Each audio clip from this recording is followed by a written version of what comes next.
Thank you, Mr. Chairman. Just a quick statement, Secretary, feeling everything we read, obviously, is China's using AI on almost everything that they do. They can build a bridge in 3 months. It takes us 3 years. I'm sure shipbuilding is part of that.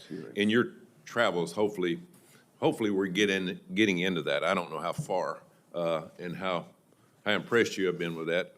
Any thoughts?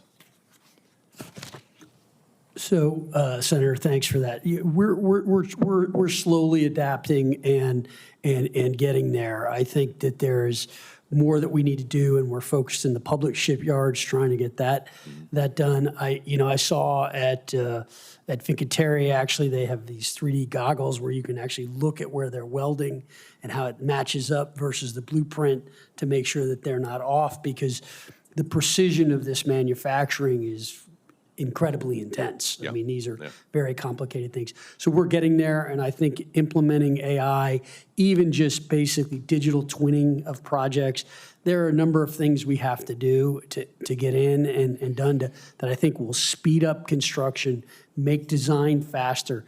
We spend way too much time in requirements and design. This needs to move much, much quicker. So streamlining that, I think, will be helpful as well, including that. Just what I read, it looks like we're just falling farther and far behind, the Chinese, and we can't deal with that too much.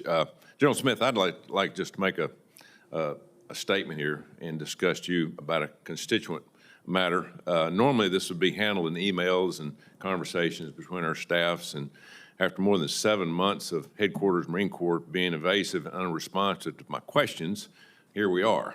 A little over 2 years ago, we had an F-35 crash in Charleston, South Carolina. The pilot, an Alabama constituent who entered service from my state, had been selected for a very important command and was in the process of converting from another aircraft and staying current for his new job.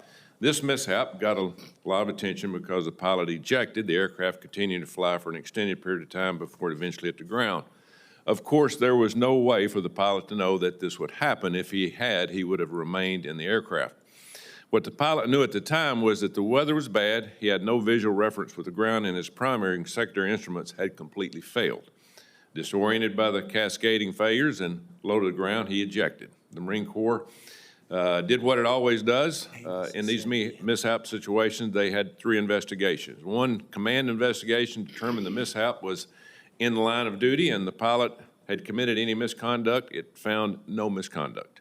A field flight performance board that focuses on pilot actions and abilities, and the safety investigation that is meant to determine the truth of the incident and provide a way forward and lessons learned to prevent future occurrences. All 3 investigations were completed February 2024.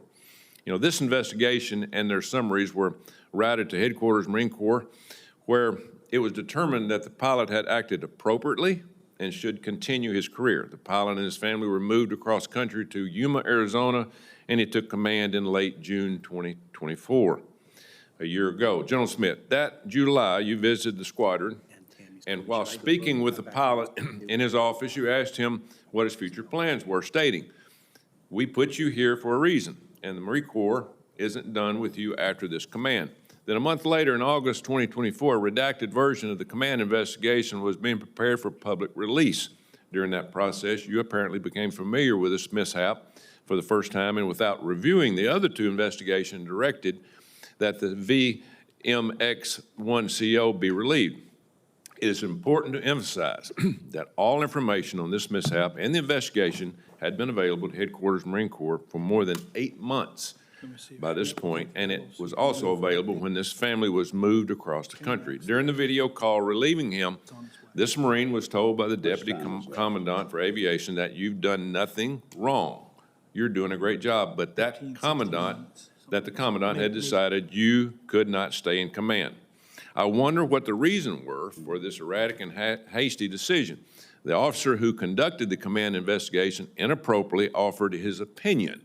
That mishap was caused by pilot error. Of course, it was incorrect. The mishap was caused by a never-before-seen series of failures. This erroneous opinion is what you justified breaking faith with this decorated combat vet for more than 33 years of combat service, because you never reviewed, obviously, the other investigation in detail, maybe at all. You didn't know or tell the different story of things that was said. Due to this unique circumstance of mishap, the board believes the pilot was justified in his decision to eject. Recovery from the previously described flight regime is not trained in the F-35 syllabus, and the FFPB believes that the predominance of naval aviators with similar experience of the F-35B would have made the same decision.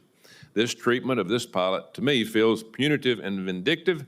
There was no attempt by the Marine Corps to take care of this Marine or his family despite his excellent performance as CO and the abundance of misconduct of any kind. This family was denied a change of command ceremony, even after the committee's professional staff requested you evaluate this decision. General Smith, I would like you to get answers to these questions I've been asking since October. I prefer it to happen through normal means instead of a hearing, but I am chairman of the committee, subcommittee on personnel, and we can arrange that. But to Trey and Jess Del Pizzo and their family, thank you for your many years of service and sacrifice to this great nation. I think you deserve much better here. There is no excuse to treat a Marine and his family this way. So I look forward to hearing from you, General Smith. Thank you. Do you have a response to that, General? Senator, I will get you everything I have on Chief Del Pizzo's relief, but he was about to be the commanding officer of our Marine Aviation Weapons and Tactics Instructor Squadron, our premier squadron. And in all candor, sir, he punched out of a perfectly good airplane. And I can't allow an individual who punched out of a perfectly good airplane, a flyable airplane, to command our Marine Aviation and Weapons and Tactics Instructor Squadron. That is a flawless, no mistakes allowed command, and I couldn't allow him to take command of that squadron. Thank you. Look forward to visiting with you. Thank you.